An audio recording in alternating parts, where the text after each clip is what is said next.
एक व्यापारी व्यापार करने के लिए एक शहर से दूसरे शहर जाता था। बीच में रेगिस्तान का कुछ इलाका पड़ता था।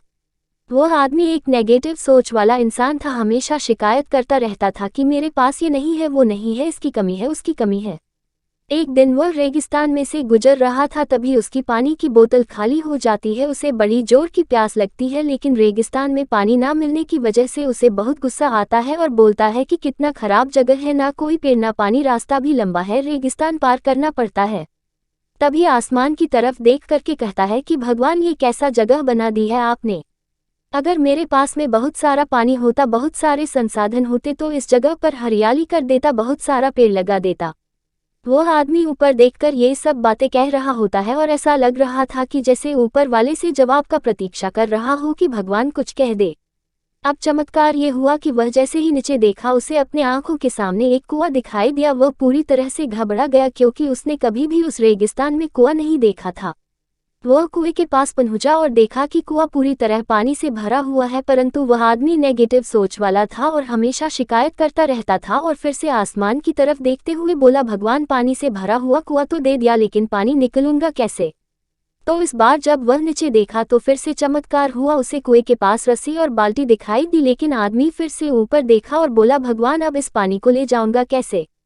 तभी उसको एहसास हुआ जैसे उसके पीछे कोई है। वह पीछे मुड़कर देखा तो एक ऊंट खड़ा हुआ होता है। वह पूरी तरह से घबरा गया, सोचने लगा कि ये तो सच में होने लग रहा है। मैं बातों बातों में कह तो दिया, अब मुझे यहाँ हरियाली करनी पड़ेगी और पेड़ लगाने की जिम्मेदारी लेनी पड़ेगी।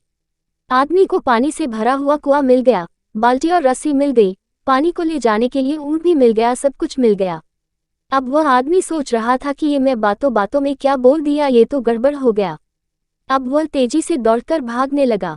वह भाग रहा था, उस जिम्मेदारी से बच रहा था। तभी एक कागज उड़ते हुए आया और इसके शरीर से चिपक गया।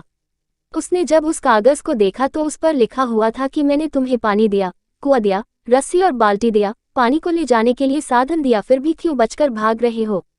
उस आदमी को लगा कि मेरे साथ पता नहीं क्या हो रहा है। वह दौड़ते दौड़ते रेगिस्तान को पार कर लिया, लेकिन उस रेगिस्तान को हरा भरा नहीं बनाया। हम में से बहुत सारे लोग ये कहते हैं कि बड़े स्कूल में पढ़ लिया होता या बड़े कॉलेज में चला गया होता तो ये कर लेता, अगर मेरे पास बहुत सारा पैसा होता तो ये कर लेता। हम हमेशा शिकायतें ढूंढा करते हैं, अपनी जिम्मेदारी से बचकर भाग रहे होते हैं। ये कहानी हमें सिखाती है कि लाइफ में हम जो कुछ भी कर रहे हैं 100% जिम्मेदारी हमारी है कि उस काम को बिना किसी शिकायत की पूरा करें। तो दूसरों पर दोष देना, उनकी गलतियां बताना बंद कीजिए, अपनी गलतियों को सुधारना शुरू कीजिए।